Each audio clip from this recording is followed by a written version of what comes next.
Thank you, Steve. I think next year I'll be renting a room because it feels like I've been here all week. I have to laugh when he talks about the little stress relievers because we were at that county conference last year and I think we gave out 500 of them. And every county board supervisor was stopping by asking for more. So if that gives you any indication of how county board meetings run, those are a popular item. As Steve mentioned, this is probably one of the most popular segments of this conference every year, and it's certainly one of my favorites. I have a very strong passion for small businesses, and so this is what allows us to kind of get that backdoor pass and ask questions of the small businesses that we have in our area and talk to them directly, which is an opportunity that sometimes we don't think that we have.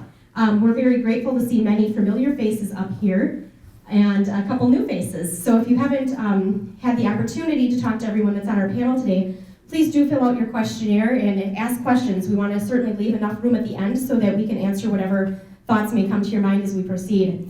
A couple quick introductions. From Tomah Memorial Hospital, we have PhilipStewart, the CEO. From Down a Country Road is Kathy Cooterer. Jim Revelin is from Tyson's in Sparta, a new up-and-coming store in that region, new to the Wisconsin region. And of course, Najee Van Wyken, a third-generation cranberry grower. Certainly not 3 years. I think what we'll do is go ahead and get started with our panel so that we do have plenty of time for questions and answers at the end here. So, PhilipStewart, ladies and gentlemen.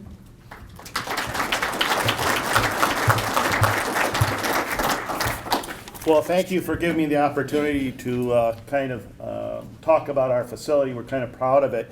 One of the things when we were going through this, and I'm listening this morning, talking about the future for employment and what that means for economic development, I don't know how many people realize that in Monroe County there's actually 3 hospitals.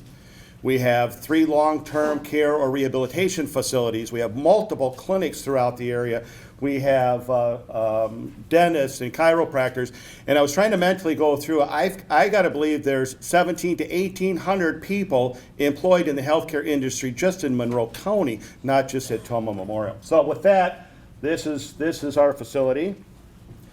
A little bit of our history. The Articles of Incorporation were first drafted in 1949. The doors first opened in 1952. We've had several major building expansions over the last several years. A little bit about our financials. You can see our total assets are almost a little over $53 million. We have liabilities of almost $10 million. Our gross revenue is almost $69 million. And what's interesting about that, when I talk about discounts and allowances, in our business, we have what you would call gross sales. When we put our budget together, the first thing we do is we realize 1/3 of whatever we bill, we're never going to collect. It goes out the window. So this discount and allowances of $22.5 million comes right off that $69 million. That's the way our business works. We already anticipate we're losing 1/3 of our income. Bad debt, charity care, operating revenues right now are roughly $41.6 million. Our expenses are slightly over $40 million. And we have 310 employees, 254 would be considered full-time equivalents. Salaries and benefits are over $22 million. You talk about living wages. We have a lot of professional and technical people that we employ. So we have a pretty good sizable payroll. We spend $8 million on purchase services, almost $4 million on supplies, and $3.5 million on other expenses. So we're churning money back into economic development for the area. Some of our volumes, ED and urgent care visits, we're almost up to 19,000. That also includes our Warren's walk-in clinic. We see almost 30,000 people come through for outpatient visits at the hospital. Surgery and procedures, over 1,600. We deliver about 300 babies a year right now. Admissions, hospice visits, lab tests, rehab visits. Those are just some of our indicators of the type of volume that we see and take care of at our hospital. We have actually 124 providers that are credentialed at our facility. That's doctors, people that are what we would call mid-level providers. That's nurse practitioners, PAs, nurse midwives, registered nurse anesthetists. We also have, for specialties, we have family medicine, general surgery, orthopedic, emergency, radiology, anesthesia, OBGYN, ENT. So we have actually a lot of specialties, and I'm not going to read all those for you, but those are the types of people that we credential at the hospital. So what's the future? A lot of people in the community know that recently, through our strategic planning process, the board of directors made a decision a little over a year ago that maybe we should start looking for some land. If you're not familiar with our hospital and where it is, we sit on Butts Avenue, which is kind of a main thoroughfare going up and down that part of Tomah, and it sits on the lake.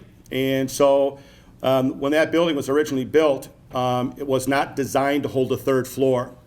And unless we fill in the lake, we really have pretty much got no place to expand anymore. So we embarked on a process and actually found some land and purchased it. And what we did next with that is, okay, we've got the land, what can we put on there, what might it look like? So what we did is we got commissioned the land and what might be able to fit on there to make sure that what we had for grandiose ideas would actually work. This is not to imply the plan is developed. This is just a concept drawing, so I just want to make sure people understand that. What we're proposing to put on the new site would be a wellness center, combined medical office space, and the hospital.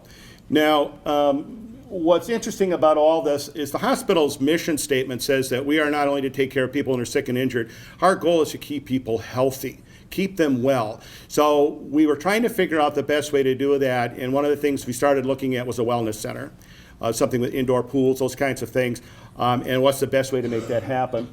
The next piece was a medical office building. Tomah Memorial Hospital is an independent, not-for-profit organization, which means our board is local people. We are not affiliated with any of the systems in the state. We are totally independent.